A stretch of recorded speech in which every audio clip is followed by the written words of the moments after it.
Welcome back to Sunday AM. This next story is one of triumph and loss.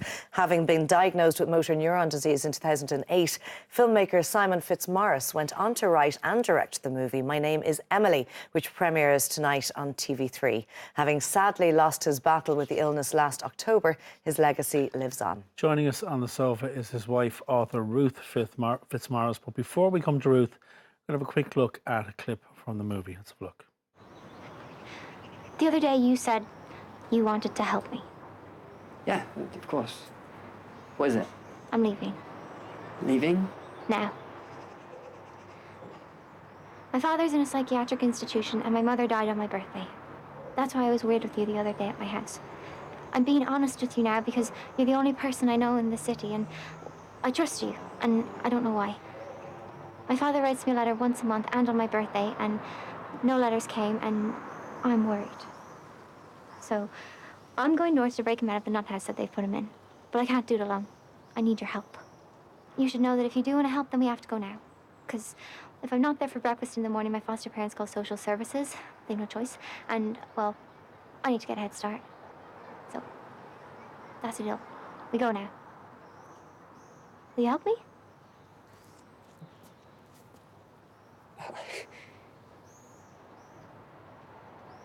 Forget it.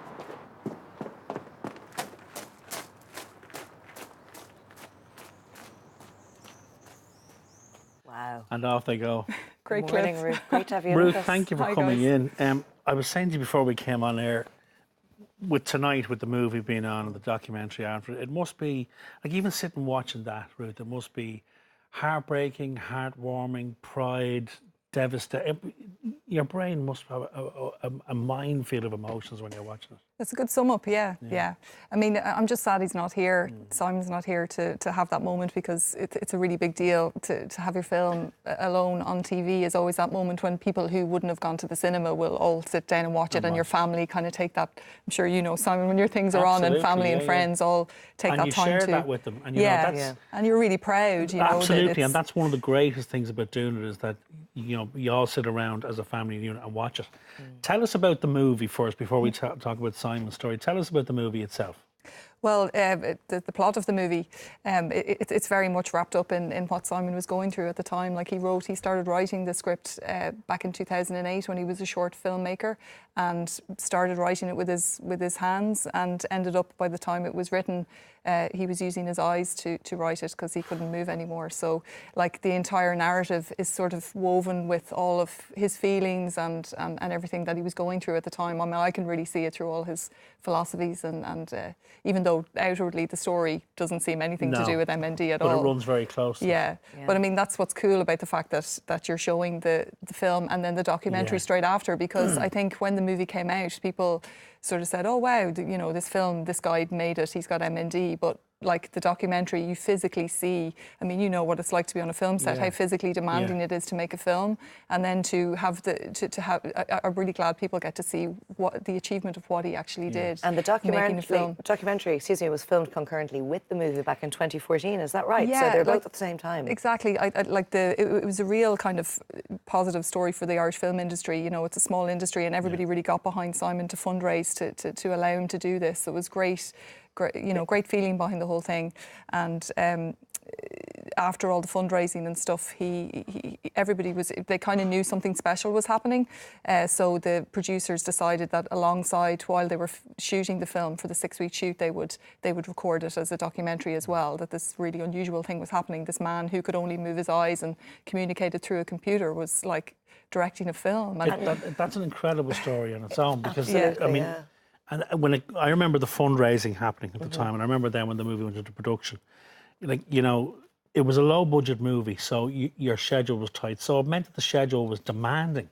Yeah. Now, if you're hale and hearty, and as you said, 4 to 6 weeks, it's tough. Yeah, you know, what was it like from during the actual shoot of the movie itself? Well, like we didn't actually know, and the producers were being very cautious, and you know, in terms of insurance and everything, they had all these backup, you know, film crews that would step in as secondary kind of film crews in case he physically couldn't do it. And nobody knew for sure what was going to happen. So it was that kind of exciting fear build-up. And then he was like a man. He was like a man possessed. He got on set the first day. He was only supposed to be there for half a day the first day. He was there from 8 o'clock in the morning till after 8 that night. And every day he did the same. I mean, like, I get upset even thinking about it. Like, what he physically did was just phenomenal. And we were all, what happened then through the shoot was that everybody just got so motivated and just such an adrenaline rush out of what was happening. And I'm sure that changed the dynamic of the family as well, because you had 5 children used to their daddy who was very unwell, and suddenly he's out, he's gone all day, he's working away. Yeah, I mean, they were complaining, kind of going, oh, you know, like, even the way kids, they just like to know that you're there and they can kind of ignore you and just take you for granted.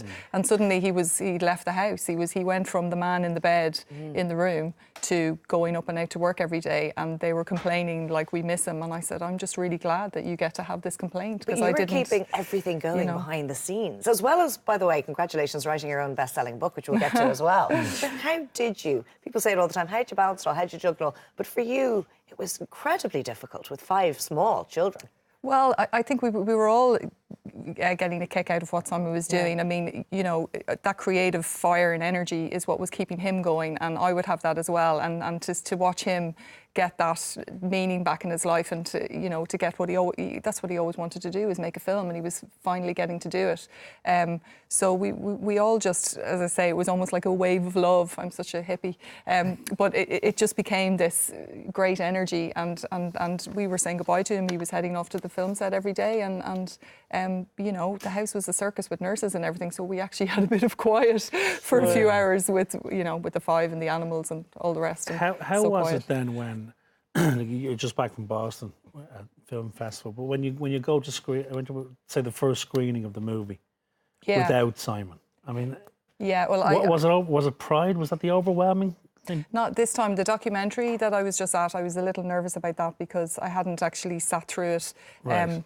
Since he died, and you were very open, weren't you? You allowed people into your lives. Yeah, well, it was Frankie Fenton who made the documentary. He's an old family friend of mine, so it was never very intrusive. It was sensitively handled. Yeah, and look, we lived in a house publicly full of nurses anyway, so there wasn't really that sense of privacy in our lives.